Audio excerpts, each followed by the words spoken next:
तो दोस्तों कैसे हो आप सभी लोग। मुझे उम्मीद है आप सभी लोग अच्छे होंगे, स्वस्थ होंगे। बीके सोशल ज्ञान चैनल में सभी दोस्तों का बहुत बहुत स्वागत है। मित्रों, हम आज एक ऐसे कानून के ऊपर बात करने जा रहे हैं जो कि अभी अभी भारत सरकार ने, केंद्र सरकार ने अर्थात मोदी सरकार ने चेंजमेंट करके बनाया हुआ है। जी हाँ, हम बात करने वाले हैं CAA के ऊपर, यानी नागरिकता संशोधन अधिनियम 2019 के बारे में पूरी जानकारी देने जा रहे हैं आपको, और पूरी तरह से इसके अंदर क्या क्या प्रावधान किए गए हैं, ये किन लोगों पे लागू होगा, किन लोगों को नागरिकता मिलेगी, पूरी XYZ जानकारी आपको इस वीडियो के माध्यम से देने जा रहे हैं। क्योंकि आजकल देखने में आ रहा है कि इस CAA को लेकर बहुत तरीके के भ्रम अफवाह जो है समाज में कुछ अराजक तत्वों द्वारा फैलाया जा रहा है। तो दोस्तों, मैं इस चीज़ को क्लियर कर देना चाहता हूं कि इस एक्ट के अंदर क्या है। तो आइए मित्रों, वीडियो स्टार्ट करते हैं। लेकिन उससे पहले दोस्तों, अगर आप हमारे चैनल में नए हैं, पहली बार जुड़े हैं, तो कृपया हमारे चैनल बीके सोशल ज्ञान को लाइक एवं सब्सक्राइब अवश्य कर लीजिए। दोस्तों आइए आपको पूरी जानकारी इस विधेयक के संबंध में देते हैं। दोस्तों, सबसे पहले जान लेते हैं कि CAA क्या है।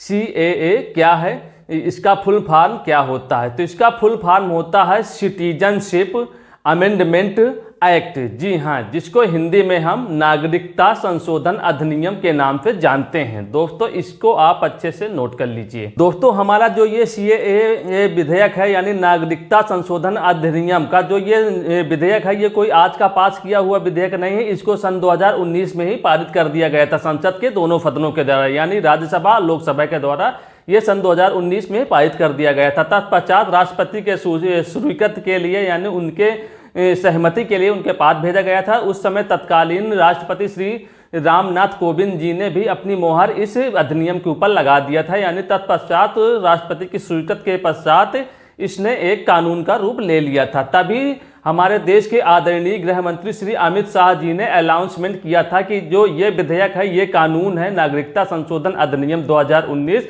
इसको हम आगामी लोकसभा चुनाव यानी 2024 से पहले, यानी 2024 का जो इलेक्शन होने वाला उससे पहले हम लागू कर देंगे, ऐसा उन्होंने कमिटमेंट किया था। तो आइए जान लेते हैं कि ये जो CAA है, सिटीजनशिप अमेंडमेंट एक्ट यानी नागरिकता संशोधन अधिनियम 2019, इसका क्या उद्देश्य है, किस लिए इस कानून की जरूरत पड़ी।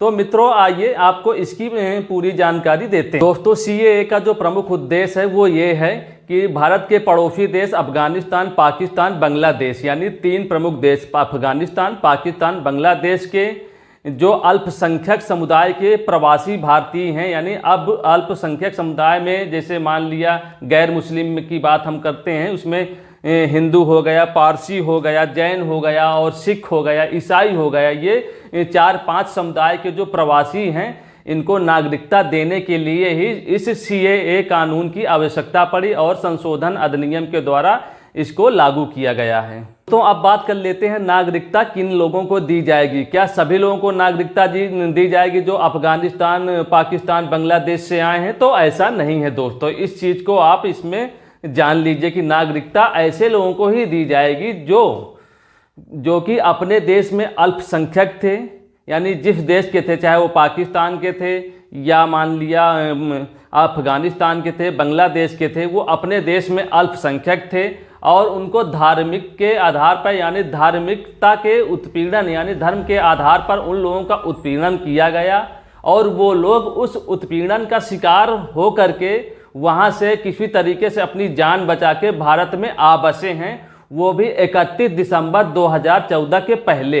यानी 31 दिसंबर 2014 के पहले जो लोग भारत में आके बस चुके हैं, भारत में रह रहे हैं, ऐसे लोगों को ही नागरिकता प्रदान की जाएगी, बशर्ते वो अवैध प्रवासी हों, यानी उनके पास बिना किसी डॉक्यूमेंट्स के, बिना पासपोर्ट, बिना वीजा के भारत में घुस आए थे। ऐसे लोगों को ही सिर्फ इस नागरिकता संशोधन अधिनियम 2019 के द्वारा नागरिकता प्रदान की जाएगी। अदरवाइज किसी अन्य प्रकार के लोगों को नागरिकता नहीं दी जाने वाली है मित्रों।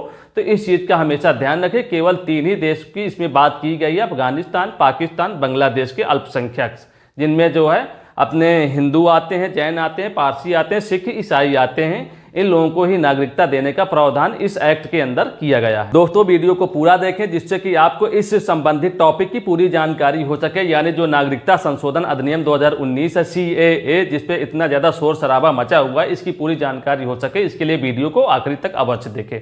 अब हम बात कर लेते हैं कि अवैध प्रवासी कौन होंगे। जी हाँ मित्रों, अवैध प्रवासी की क्या परिभाषा होगी, क्या डिफिनेशन होगी, तो उसमें भी इस कानून के तहत, इस एक्ट के तहत प्रावधान किया गया। ऐसे वो सभी लोग जो कि बिना किसी वैध दस्तावेज के, यानी ना उनके पास वीज़ा था, ना पासपोर्ट था, ना अन्य किसी तरीके का कागजात था, वो ज़बरदस्ती अवैध तरीके से भारत में घुस आए थे, वही जो है अवैध प्रवासी कहलाए जाएंगे।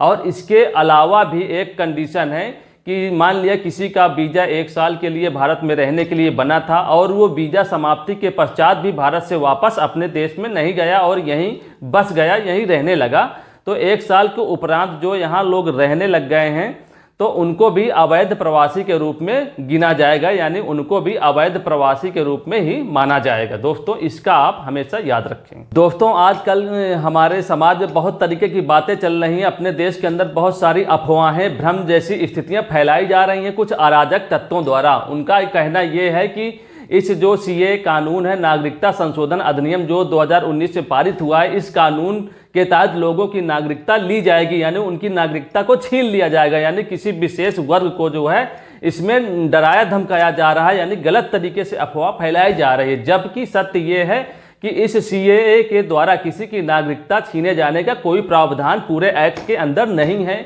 इस एक्ट में बड़े स्पष्ट शब्दों में लिखा गया है कि इस एक्ट यानी CAA के द्वारा लोगों को नागरिकता दी जाएगी, अपितु उसकी ली जाएगी, यानी लेने का कोई प्रावधान नहीं है, नागरिकता देने का प्रावधान इस एक्ट के अंदर किया गया है। मित्रों तो अफवाहों से बचें और अफवाहें ना फैलाइए। मेरा जो अफवाह फैलाते हैं, गलत जानकारी इस एक्ट के संबंध में देते हैं, मेरा हाथ जोड़ के निवेदन है कि वो जो है गलत अफवाह बिल्कुल ना फैलाएं। दोस्तों यहाँ पर एक बहुत ही इंपॉर्टेंट पॉइंट है, उसको ध्यान में आपको रखना होगा। वो ये है कि जो हमारा पहले वाला नागरिकता संशोधन कानून था, यानी नागरिकता संशोधन अधिनियम 1955 था, उसमें प्रावधान ये थे कि अगर किसी को भारत की नागरिकता लेनी है तो उसको कम से कम 11 वर्ष तक भारत में रहना पड़ता था। लेकिन चूंकि जो अफगानिस्तान और पाकिस्तान, बांग्लादेश के अप्रवासी थे, उनको 6 साल के लिए जो है संशोधन यानी छूट देनी थी, यानी 6 साल में उनको लेना था। इसलिए ये कानून बनाने की आवश्यकता पड़ी है कि उनको,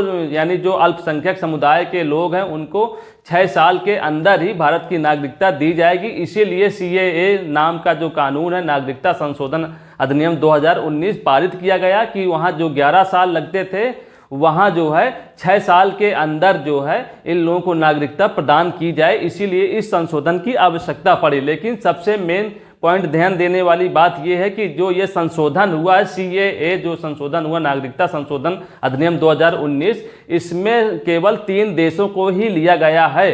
ध्यान दीजिए मित्रों, सिर्फ 3 देशों को ही लिया गया है, यानी जो ये संशोधन हुआ है उसमें सिर्फ 3 देशों के लोगों को लाभ मिलने वाला है। उनमें अफगानिस्तान, पाकिस्तान और बांग्लादेश की बात की गई है, और वो भी गैर मुस्लिम लोगों की, यानी जो अपने देश में अल्पसंख्यक थे, यानी जैसे ईसाई थे, जैन थे, हिंदू थे, पारसी थे, सिख थे, ऐसे लोग थे, इन लोगों को ही नागरिकता देने की बात इस कानून के अंदर की गई है मित्रों।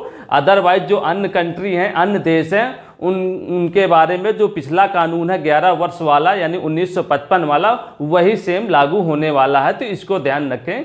6 साल की जो समय सीमा है भारत में रहने की, वो केवल 3 देशों के ऊपर ही लागू की गई है मित्रों, बाकी के लिए पहले वाला ही नियम कानून है। दोस्तों अब बात कर लेते हैं CAA के लिए आवेदन कैसे करें मित्रों। तो बहुत ही सिंपल व्यवस्था की गई, बहुत ही सामान्य तरीके से व्यवस्था की गई है। भारत सरकार ने इसके लिए एक ऑफिशियल पोर्टल लॉन्च किया हुआ है। ऑनलाइन तरीके से आप इस नागरिकता संशोधन अधिनियम 2019 में आवेदन कर सकते हैं, यानी CAA के लिए आवेदन कर सकते हैं।